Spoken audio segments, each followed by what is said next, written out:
I'd like to talk about patterns with pattern use in landscapes. So this is kind of what we're going to be heading towards. How to create landscapes really quickly and to get the appearance of detail in a landscape without having to think too hard and without having to spend too much time. So a drawing like this maybe takes me about 2 minutes. Here I'll redraw. I'll just start a new one. And the first thing I always have is my frame, because I need to know how much of the canvas I intend to take up.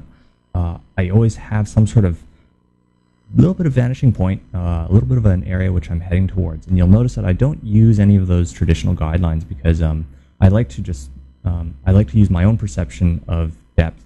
And if I'm doing a natural environment, the thing about natural environments is they tend to have a lot of curving. They're very or a lot of organic shapes. And organic in the sense that they're not all angular. They're not. They're very smooth. They're kind of free flowing. And if I were to start putting in lots of rigid 90-degree and 45-degree angles, it starts to look a lot less natural and a little more artificial, which is not a bad thing if you're aiming for kind of a technical background, like you're trying to get something that looks like it's man-made and manufactured, or if you are trying to get kind of a stylized look. So it's not bad to have those guidelines, the 90-degree guidelines, and it's not bad to have vanishing points and that kind of thing, the traditional stuff. But I just find it's good to be able to do with and without, not to be entirely reliant on any one kind of little skill or tool. The thing is that I find that drawing is largely about being able to swap out one skill for another and not relying on just one way of doing things, because you'll find that there are several ways to get the same job done, which will give you different results, and to simply rely on one method kind of cuts out the possibilities of you being able to kind of do things outside of the style that you're used to. And that's what I found is most important, is that I have no single style. Like, I have many different styles which I rely on, but I can switch them out at any time to get a different effect or a different look, all depending on the job at hand. And so there is no, I wouldn't say that there's a best skill to use. I just say that there are many different tools, or rather Glenn Vilppu would say there's many different, there's no rules, just many tools. It's the same thing, it's just you got to use the right tool for the job. It's not that there is a best tool or best technique or best way of getting things done. So that was pretty fast. I'm sure all this went all over your head. So I'm going to kind of break down sort of how some of this works. The first thing is just getting that sense of depth, and you'll see, this is something I do in a lot of my sketches. You'll see that I start this kind of what's that zigzag? That zigzag is the ground. If I just take a regular zigzag and completely unbias it, all right, this is a fairly regular looking zigzag. I'm not doing anything. It's pretty even all the way through. There's been no modifiers. It's a pattern. This is a pattern. And if I apply, if I want, I can apply kind of a depth modifier. So a depth modifier, let's take another pattern, okay? This pattern has not been modified in any way. It's just a flat pattern. Now I apply a depth modifier to it, and a depth modifier will do something like that to it. It's almost like if you're looking at train tracks, right? You look at train tracks, right? You got the railroad ties, and you have those two tracks. It's kind of like that. So if I do the same thing to a zigzag, here, let me put those little train tracks back in, and this time I do a zigzag and apply a depth modifier. That's what I'm essentially getting. So this depth modifier can be used in many different ways. It doesn't just have to function for the ground. I can also put it on a sidewall. There it is, right? So I'm just taking something which would normally be flat, like this, right? And what the depth modifier does is it just makes one side bigger and the other side smaller, and you get a bit of convergence, and it gives you the sense of depth. The other thing that the depth modifier does is, if I were to take these four corners, okay, and you'll notice how I've handled the corners. I've actually made the near corners, fatter because they're getting closer. And let's just draw a straight line through these, corner to corner. Okay, Okay, and what you get is this little crossing point. This is the middle division point, right? So basically, the distance between here and here is the same as the distance between here and here. It's just that this part is further away. So, this distance modifier, it means that if I'm going to do one more subdivision. So I'll just take that and I'll cross that and I'll cross that again. So there's our division. Okay. Then I'll take, once more, I'll divide from this corner to this corner. Okay. And there's another division right there. So now what I can do is, with these divisions, my zigzag is going to go from here to here to here. Yeah, kind of hard to track, isn't it? Let me scribble those in a little deeper. Now you can really get to see what's going on. Okay, so that is what the distance modifier does to any pattern that I make. It's a way of stretching it out and making it look like it gets closer. So just like I said earlier, it can be the ground, right? It can be a wall. Right, we can be the ceiling if we want it to. We can do this, all day and just modify, right? We just modify the zigzag. It's the same old pattern, and I'm just using it to, I can stitch these pieces together, and gradually get this sense of depth. All right, so it's not magic, it's not magic. It's not rocket science. Really, the only magic is that it works. Here, let's try this. This time, you can also take this same shape and you can apply a curvature to it. Right? So if you need the ground to overhang over your head, right? You need this kind of a tidal wave look, right? If you're needing to draw tidal waves or giant waves that kind of crest over your head, this is a really, fast way to do it. And then also, just as I can curve it in a concave fashion, I can also curve it in a convex fashion for rounded hills. So that is just a zigzag pattern, which is it's a modified zigzag. It's been basically, I'm putting a depth modifier in it, and I'm also doing kind of a curvature modifier. And the thing with these modifiers is that they can shift, right? So that means that the ground modifier, basically I can take this, I've got this distance modifier, and now while I'm doing the ground, I can shift it up on the wall, right? There is nothing that says that you have, once starting on the ground, that you have to stay on the ground. You can suddenly shift on the sidewall and you can go back to the ground. Right, so this suddenly changes, your composition of your landscape. I know a lot of people, I frequently hear people that I just meet who want to talk to me about drawing, and they all say, it's like, I love drawing characters, but I hate drawing landscapes and maybe because they just don't know that there's an easy way to do it. This is a very easy way, is that it's just about learning patterns and building blocks. And when you know the patterns, you can start stitching them together. It's like Lego. You just put the pieces together and you can come up with these landscapes really, really, really fast. And the thing is that the more time you spend on it, the more little patterns that you start putting in there, the more interesting it becomes. It's all about line mileage. And just at that point, it's just about spending more time drawing. So, and you can see I'm throwing these images away because they're very easy to do. Okay, so I've shown you a zigzag. Let's take this zigzag and let's try some other modifiers. One thing I can do is I can put in what I call a radial modifier. So a radial modifier, right? Let's take that same old boring zigzag, and this time I'm going to, you'll see I'll draw some concentric circles. Okay, so maybe in fact I can make it so that the concentric circles are slightly, they're biased. One is off center of the other. So here, watch this. Look what happens. Right, and so I'm always trying to return to that little center point in the middle. Right, I'll just go and do it. Sorry, I'm talking too much. Okay, all right. So this is a radial modifier. So I can say take this circle. Let's make that circle off center like that. Let's do another one that's kind of off center. And now, look what happens. All right. So what is this good for? Well, let's find something. I'm just going to go and throw in. Let's get some ground in there. Get a sidewall in there, just using the zigzag, and okay. So what's it good for? How about this? Right? We can use it to make vegetation. Now this isn't a very nice vegetation. It's kind of, they're all the same. So maybe I can, again, I'm going to put this through another modifier. Let's break it down.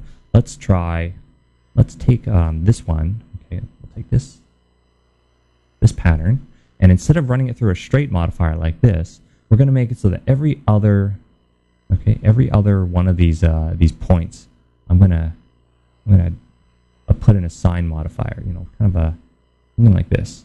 It's going to dip, it's going to go high. So here's what's going to happen. The resultant curve, the resultant pattern becomes like this.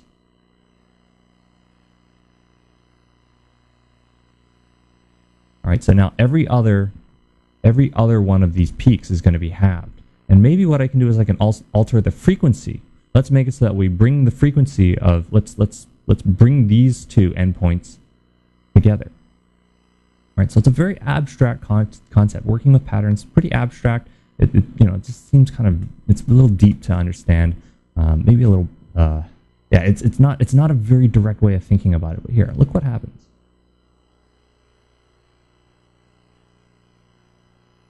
Okay, this is just an alternating amplitude and frequency pattern, right? So the default one looks like this.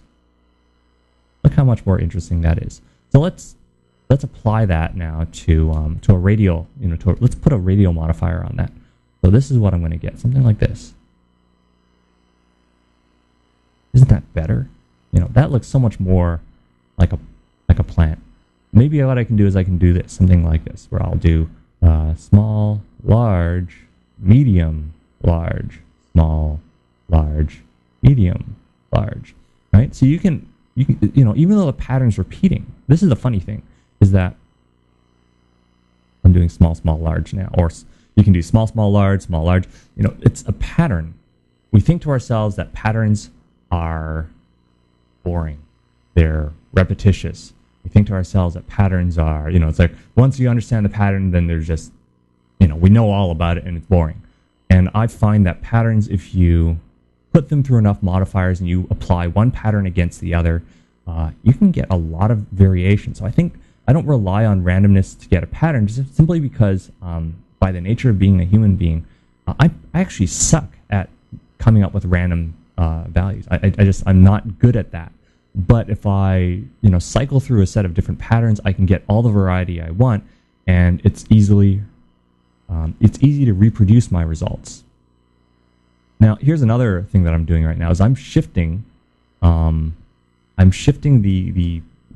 center point of my radial modifier, right? So here's what happens. That right here, I had my center point here. Once I kind of curved over to a certain point, my center point shifted. And I shifted it again, and I shifted. And maybe what I can do is I can shift it. Each of my shifts can be staggered. They don't always have to be the same width across, right? This one's a little bit longer. So here, this is what happens. It's like shift. Shifting again. Another small shift. Another shift. You see how that, in one curve, I undo it, redo it? That's all done in one curve, and it feels like there's a lot of detail, and it feels very dynamic. And what I'm doing is that the smaller the lobes of the bush, the faster the shift. The smaller the gap between the shift. That's all it is. And then the other thing I do is, I can do something like this. I can make it so that I'm putting curvatures. Right? You can put curvature modifiers into this, and the trick is that the longer the leaf, the more that gravity causes it to droop, right? If it points straight up and down, there's not much droop. But long pieces like this are going to experience some gravitational sag, right? That's what's happening. And this works not only for bushes or for plants, it also works well for hair. So let's do this again. So just as I can do this with the railroad tracks like that, and I can do it with the zigzags, why don't I combine these? I'm going to do the railroad tracks, and then you can do this. Or actually, no, I'm going to start close. Okay, I'm shifting my radial modifier. Then I can do it again.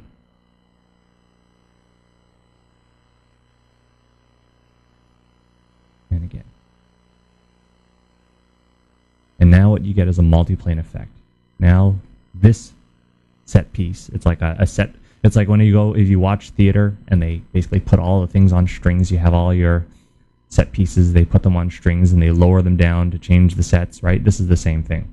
These are just set pieces. A is sitting in front of B, which is sitting in front of C, and they're just at different distances. So I again, it's really easy to do this kind of stuff. All right, fine. These are just bushes. They're not trees. So how about we deal with trees? All right. So once again, I'm going to frame this. The thing about the frame is that the frame just lets me know. It's like I'm looking, into something, right? It gives me that feeling that I'm not just looking at a flat piece of paper.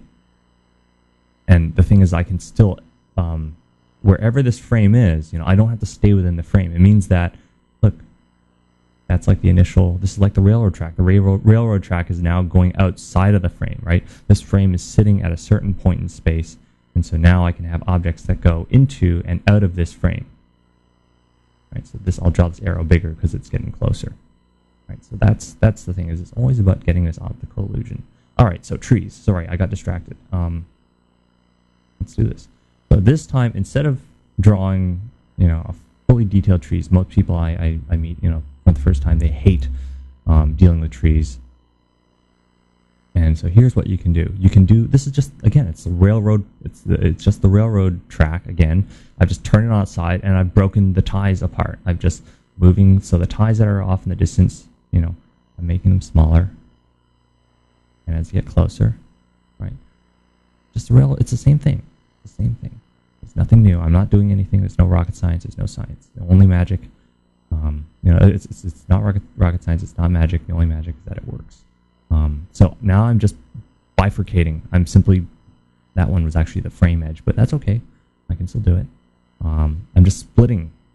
Just going to split a branch off. And in fact, what I'm going to do is I'm going to split all the branches that are heading towards the middle. I'm purposefully, making it almost look like they're causing kind of a tunnel effect.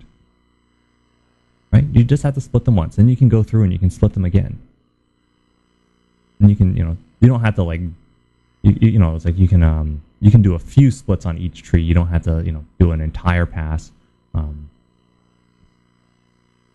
Maybe as you get closer, you can branch out more. And the other thing is that the trunks don't always have to be so straight up and down. In this case, they are. Right? But I think if you visit, like, say, if you look at a plantation where they grow trees, yes, they will all be quite uniform. And the ones that aren't uniform, usually they cull those back.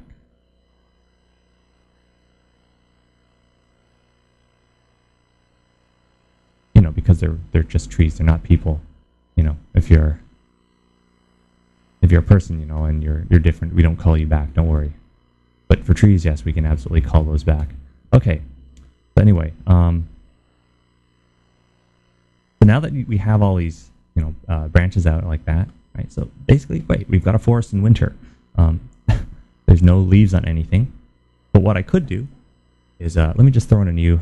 We can take right? You can take something like this, like a saucer, and you can, right? It's like a thumbtack. Yeah, this is a thumbtack, right? So a thumbtack that's pointing straight at you will look like this. Thumbtack that's kind of like that will look like that, right? That's a thumbtack. So, wow, this thumbtack, couldn't we just use it as a radial modifier? Like an umbrella that's kind of all got these raggedy edges.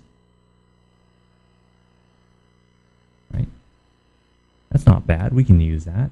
And we can use these structures of these trees to do the same thing. If I wanted to, I could just use the thumbtack, ellipse. Nothing wrong with that. The further we get down, right? Further we get down, the more flat that thumbtack becomes, right? As we get closer, we start to see the underside of the thumbtack. So this is just a trend. It's a pattern. So whenever you paint or have to draw in nature, you look for the patterns, because trees and bushes and flowers tend to be influenced by other factors, which generates a pattern. It's not random. If it looks random, you just don't understand it. You just haven't looked close enough. There's a pattern there. And then, I guess it's not just that trees. I'm going to find some of these open spaces. So I'm going to allow for a bit of a clearing underneath each tree. Because usually what happens is the trees will shadow the ground underneath them and they'll stifle the growth of whatever's underneath them. But I'll find some of the clearings and openings, and I can place small little bits of scrub. Right? inside the scrub, you can place a few sticks that kind of jut out. The sticks can have seeds and flowers and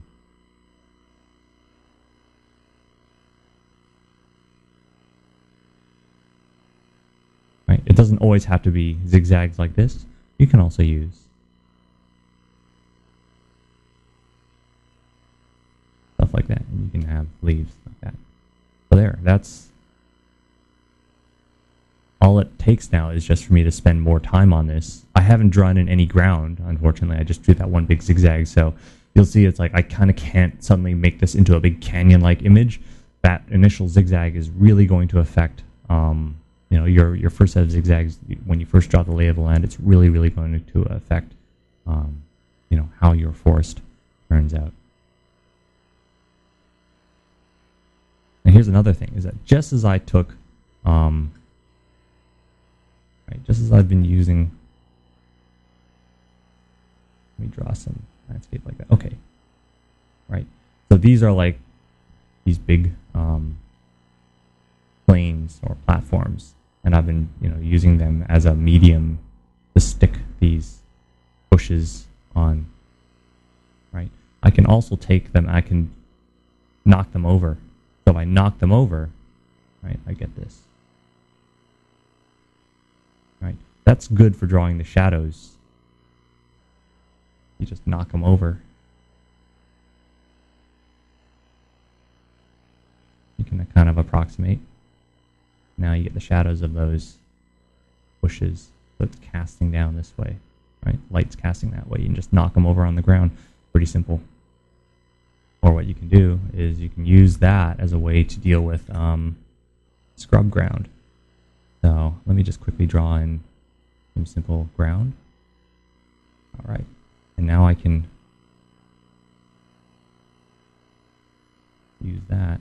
And now, like my radial modifier, right? My radial modifier now has to be kind of turned upside down. Right, so I'm now moving towards these points.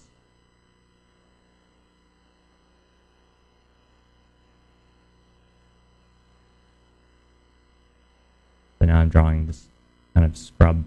So what happens is, why the scrub? The scrub is really good for placing around the base of any kind of larger object. So if you place a few large objects like this, you got to show how they kind of stick into the ground. Like put some scrub, put some kind of, this is a gap filler.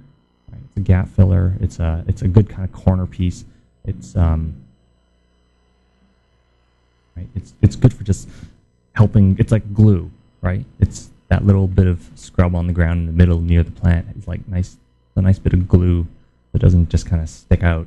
It's not like right there in the middle of nowhere and just sticking out for no reason. You need that little bit of scrub just to kind of root it into the ground. Makes it look so much better. And it's not always just bifurcating patterns. You know, you can also have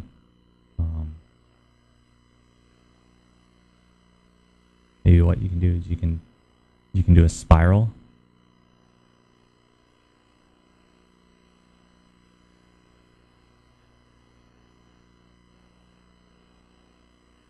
Right? So now what I'm doing is I'm spiraling up like that. You can do it a second time, right? So this, again, is if you're looking for different patterns of plants, you can bifurcate, so you can spiral and bifurcate. If you're looking for different varieties of plants, you just need to change your patterns and make more patterns, add more patterns.